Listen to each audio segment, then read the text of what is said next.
इस ई हमारे पास है। इसमें पहला क्वेश्चन हमारे पास है, Ariba has 215396 is her bank account. Ariba के बैंक अकाउंट में अगर इतनी अमाउंट है, शी डिपॉजिट करती है। डिपॉजिट का मतलब होता है कि मतलब उसमें मजीद ऐड करना, ठीक है। 406299 more, how much amount does she have all together. तो उसकी जो टोटल अमाउंट है वो कितनी हो जाएगी। सिंपल हमने इसको प्लस करना है। यहाँ पर हम लिखते हैं एक्सरसाइज ई और इसका क्वेश्चन नंबर है हमारे पास 1। पहले अरीबा के अकाउंट में जो पहले अमाउंट थी, हम यहाँ पर इसकी स्टेटमेंट के साथ अगर मैं इसको लिखती हूँ, मैं इसको डायरेक्ट नहीं करती, ठीक है। मैं इसको विद स्टेटमेंट की आपको बताती हूँ कि आपने इसको कैसे करना है। इन अकाउंट अमाउंट में जो उसकी अमाउंट है वो है 2153 एंड 6, ठीक है। ये उसके पास बैंक में अमाउंट है और वो डिपॉजिट कर रही है। डिपॉजिट में हमारे पास है 4062 एंड 99। ये अब यहाँ पर हम लिखेंगे टोटल। ऊपर आपने क्वेश्चन लिखना है, ठीक है। उसके बाद आपने नीचे स्टेटमेंट देके फिर इसको सॉल्व करना है। टोटल अमाउंट, क्योंकि टोटल अमाउंट पूछी गई है तो यहीं से मैं इसको प्लस कर देती हूँ। 9 10 और 5 15, 15 का लगेगा 5, 1 यहाँ पे हमारे पास हो गया कैरी। 9 और 9 18 और 1 19, 19 का लगेगा 9, 1 यहाँ पे कैरी। 2 और 3 5 और 1 हमारे पास हो गया 6। फिर हमारे पास है 6 और 5 5 और 5 10 और 1 11, 11 का लगेगा 1, 1 यहाँ पे हमारे पास 1 के ऊपर कैरी। 1 एंड 1 यहाँ पे 0 है तो 1 एंड 1 हमारे पास हो गया 2, 4 एंड 2 हमारे पास हो गया 6। तो हमारे पास जो टोटल अब उसकी जो अमाउंट होगी वो 6216 9 एंड 5 उसकी हो जाएगी टोटल अमाउंट। क्वेश्चन नंबर 2 को अगर हम देखते हैं, क्वेश्चन नंबर 2 में हमारे पास है the cost of a watch is, एक वॉच है उसकी जो कॉस्ट है वो 3 8 9 4 एंड 6 है। And cost of a laptop, और एक लैपटॉप है उसकी जो प्राइस है या कॉस्ट है is 142 to 36। What is the total cost of both the electronic items. वो कह रहे हैं कि जो इलेक्ट्रॉनिक दोनों आइटम्स है उसके पास उनकी टोटल कॉस्ट हमारे पास क्या होगी।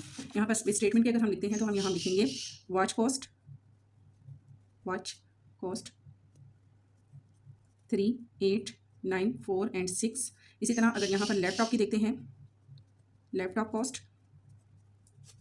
की कॉस्ट दी गई है 1 4 2 2 3 एंड 6। सिंपल हमने इसको भी प्लस ही करना है क्योंकि टोटल कॉस्ट हमने पता करनी है कि टोटल इसकी अमाउंट कितनी होगी। यहीं पर मैं इसको प्लस कर रही हूँ। 6 एंड 6 12, 12 का लगेगा 2, यहाँ पे 1 हमारे पास हो जाएगा कैरी। 4 एंड 4 3 एंड 1 4 हो गया और ये 4 है तो 8 हो गया हमारे पास। 9 10 एंड 11, 11 का लगेगा 1, 1 यहाँ पे कैरी। 8 9 10 एंड 1 11, 11 का फिर 1 आ गया, 1 यहाँ पे कैरी। 4 एंड 4 हमारे पास हो गया 8 और 1 का लगेगा 1। ये हमारे पास आ जाएगी टोटल कॉस्ट हमारे पास आ जाएगी इसकी। इसी तरह अगर हम क्वेश्चन नंबर 3 को देखते हैं, क्वेश्चन आपने ऊपर लिखे फिर स्टेटमेंट करनी है, ठीक है। मैं डायरेक्ट कर रही हूँ, आपने पहले क्वेश्चन लिखना है। क्वेश्चन नंबर 3 में है Hiba has 391,786 at home in cash, यानी उसके घर में जो कैश पड़ी हुई है उसकी जो अमाउंट है वो बताई गई है। And 566,949 in a current bank, और जो उसका अभी बैंक जिसमें उसका अकाउंट है उसमें उसकी जो अमाउंट पड़ी हुई है अकाउंट में, how much money does she have in total. अब ये टोटल इसकी भी हमने टोटल जहाँ भी आएगा वहाँ हमने क्या करना है, इसको प्लस करना है। अब घर में जो उसके कैश है, cash in home, question number 3 का हम लिखेंगे स्टेटमेंट में कैश इन होम। ज़रूरी नहीं है कि स्टेटमेंट को आप फॉलो करो, आप इसको डिफरेंट भी कर सकते हो, ठीक है। स्टेटमेंट का मतलब होता है कि चीज़ों को तरतीब से लिखना, कि आपको याद रहे कि हम इसमें हमें क्या क्या चीज़ें दी गई हैं। कॉस्ट इन होम उसके पास है 39178 एंड 6। देन उसके पास जो कॉस्ट है, सॉरी कैश है, इसमें कॉस्ट नहीं है। फिर कैश इन होम हमने लिख दिया। कैश इन बैंक में कितनी उसके पास कैश है, बैंक में है उसके पास 566,949 एंड 9। टोटल हमने इसकी कैश फाइंड करनी है। टोटल कैश है 9 10 और 5 15, 15 का लगेगा 5, 1 यहाँ पे कैरी। 8 9 10 11 12 एंड 13, 13 का लगेगा 3, 1 यहाँ पे कैरी। 9 और 1 10, 10 और 1 10 और 7 17, 17 का लगेगा 7, 1 यहाँ पे कैरी। 6 7 और 8 9 10 10 और 5 15, 15 का लगेगा 5, 1 यहाँ पे कैरी। 5 एंड 4 हमारे पास हो जाएगा 9।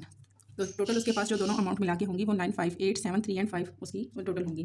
देन क्वेश्चन नंबर 4 को अगर हम देखते हैं, क्वेश्चन नंबर 4 में है the cost of an apartment in a upstair. Upstair से ऊपर वाला एक अपार्टमेंट है, उसकी जो कॉस्ट है area is 3 5 3 6 8 and 9 and the cost of a house in the same area. इसी तरह सेम एरिया के ऊपर एक और अगर अपार्टमेंट है तो उसकी जो कॉस्ट है is 33,000 and 3। Which property is more expensive and by how much. अब वो कह रहे हैं दो अपार्टमेंट है, दोनों ही हमारे पास सीढ़ियों से ऊपर जा रहे हैं। एक की जो अपार्टमेंट की प्राइस है वो 3 5 3 8 6 एंड 9 है और दूसरे की जो है वो है 33,000 एंड 3। अब वो कह रहे हैं दोनों में से कौन सा अपार्टमेंट जो है वो ज़्यादा एक्सपेंसिव है। तो सिंपल सा है कि हमने इसको फाइंड करना है माइनस करके। एक अपार्टमेंट की जो फर्स्ट अपार्टमेंट प्राइस में लिख देती हूँ इसकी, फर्स्ट अपार्टमेंट क्योंकि दोनों ही स्टेयर्स के ऊपर हैं तो मैं लिखूंगी फर्स्ट अपार्टमेंट कॉस्ट हमारे पास है 3 5 3 6 8 एंड 9, ठीक है। Second apartment cost, second apartment की जो कॉस्ट दी गई है वो है 3 3 0 0 एंड 3। इसको हमने सिंपल माइनस करना है क्योंकि हमने एक्सपेंसिव जो हमारे पास अपार्टमेंट है उसकी हमने फाइंड करनी है कि इन दोनों में से कौन सा ज़्यादा एक्सपेंसिव है। तो यहाँ मैं नीचे इसको माइनस कर देती हूँ 3 5 3 6 8 एंड 9, ठीक है। और यहाँ पे जब हमने माइनस करते हुए स्टार्ट करना है तो नंबरिंग हमने यहाँ से स्टार्ट करनी है, ठीक है।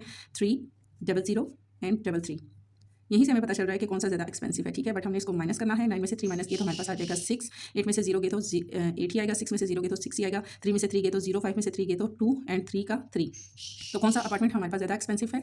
फर्स्ट वाला जो अपार्टमेंट है ये हमारे पास एक्सपेंसिव है ज़्यादा, और ज़्यादा एक्सपेंसिव अगर उसकी ऊपर अमाउंट जा रही है तो वो हमारे पास है 3, 2, 0, 6, 8 एंड 6। एक्सपेंसिव अपार्टमेंट, यहाँ मैं फर्स्ट लिख देती हूँ। First is expensive apartment. First वाला जो अपार्टमेंट है वो ज़्यादा एक्सपेंसिव है दूसरे अपार्टमेंट की निस्बत। क्वेश्चन नंबर 5 है हमारे पास। क्वेश्चन नंबर 5 में हमारे पास है Rehan has 735196 in her saving account. अब रेहान का एक सेविंग अकाउंट है, उसमें जो उसकी अमाउंट है वो यहाँ पर दी गई है। रोहा के पास जो सेविंग अकाउंट है उसमें जो अमाउंट है 735196 है। शी इन्वेस्टेड, वो इन्वेस्ट करती है उसमें से, यानी खर्च करती है 350 and 000 from her saving into a small bakery business. एक स्मॉल बेकरी बिजनेस स्टार्ट करने के लिए वो अपने सेविंग अकाउंट में से इतनी अमाउंट निकाल के उसको खर्च करती है। How much amount is still in her saving, तो उसकी जो अकाउंट है उसमें जो अमाउंट उसकी रह जाएगी वो रिमेनिंग अमाउंट जो है वो हमने यहाँ पर बतानी है, ठीक है।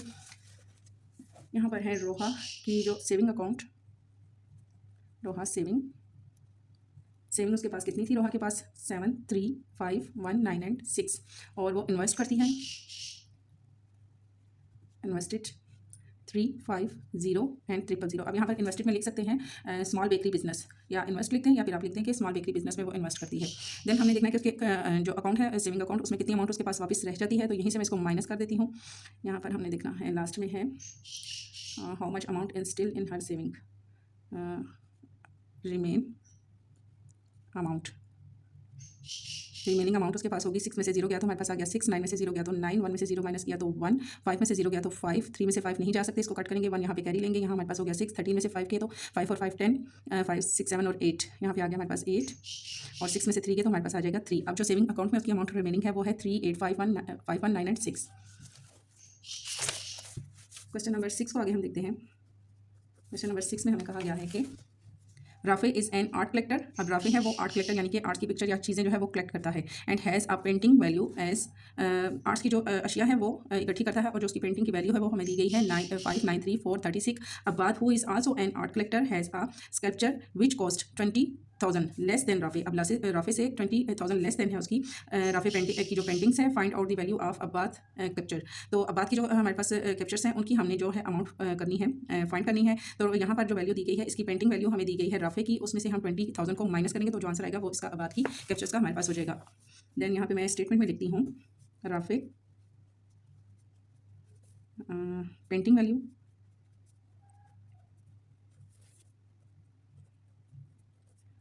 राफे की पेंटिंग वैल्यू है हमारे पास 5, 9, 3, 4, 3 एंड 6। और सेकंड हमारे पास है इबाद की जो है Ibad less than painting value, Ibad less painting value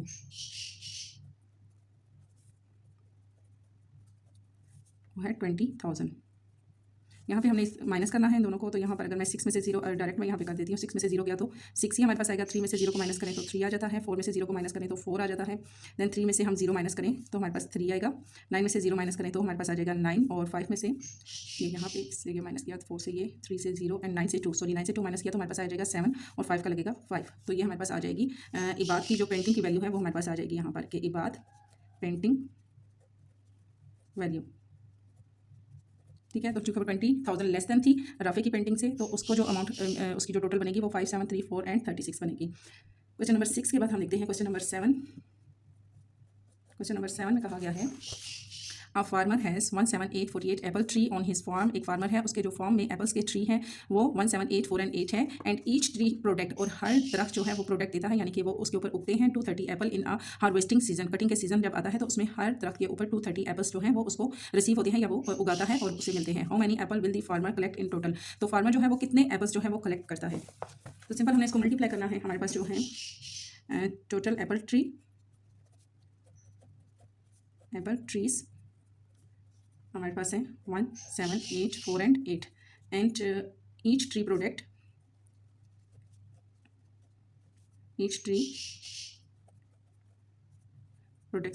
करता है, प्रोड्यूस कर रहा है कितने एप्पल्स, 230। हर दरख्त जो प्रोड्यूस करता है एप्पल्स वो 230 है। हम इसको मल्टीप्लाई करें 1, 7, 8, 4 एंड 8 को 230 से, मल्टीप्लाई किया 0 को हम जिससे भी मल्टीप्लाई करें हमारे पास 0 ही आएगा। 0 8 ज़ा 0, 0 4 ज़ा 0। पहले इस नंबर को हमने इन सब नंबर्स के साथ मल्टीप्लाई करना है, ठीक है। 0 8 ज़ा 0, 0 4 ज़ा 0, 0 8 ज़ा 0, 0 7 ज़ा 0 एंड 0 1 ज़ा 0। देन यहाँ पे हम एक क्रॉस लगाएंगे। आगे हम 3 का स्टार्ट करेंगे। 3 8 ज़ा 24, 24 का लगेगा 4, 2 यहाँ पे कैरी। 3 4 ज़ा 12, 13 एंड 14, 14 का लगेगा 4 और यहाँ पे 1 आ जाएगा हमारे पास कैरी। 3 8 ज़ा वही हमारे पास आ जाएगा 24, 24 का लगेगा यहाँ पे 4, 2 यहाँ पे कैरी।